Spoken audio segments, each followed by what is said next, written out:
Food and agriculture policy have never before been so high on the political agenda. If you look at climate negotiations, if you look at the EU's Green Deal, they're very hot topics. And at the same time, we know that if we really want to improve the food system, we also need to reform how we govern the food system.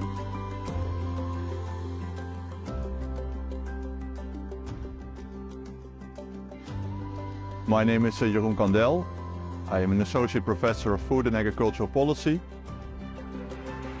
Well, both as a scientist and a citizen, I'm deeply concerned about the impacts of our food system on the climate, on the environment, loss of biodiversity, the increase of diet-related disease. But at the same time, we also know that we can do better.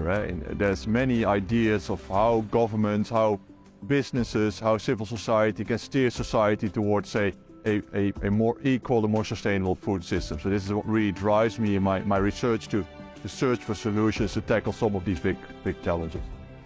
So how can governments help farmers to move towards more sustainable modes of production, or to help consumers to change their diets? It's these sort of big questions that governments are struggling with. So one example is that in the political sciences we're thinking about, okay, what does policy integration actually mean? And then at the same time we see that at the European level, the European Commission is thinking about, okay, how can we better align our agricultural policy with our environmental and climate objectives? So they struggle with policy integration questions in real life, and these are of course very big questions. So it's those sort of discussions that I then have with policymakers that also inspire my theoretical developments and advances. So what really drives me in my teaching is well, that I can help students to better understand how the food system functions. That I can show them that the way in which we produce, consume food is not a given, but that it's a result of political choices.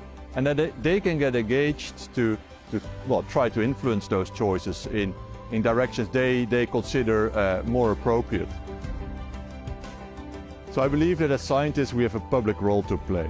I think it's not only our task to write for scientific audiences, but also to contribute to society. I believe it's key, it's very important that as scientists we're visible in these debates, that we inform the public, that we inform politicians, so that we really help them to make better informed decisions, that we provide society with critical thinking, because the challenges that we're facing are simply too big for us to not appear in these debates.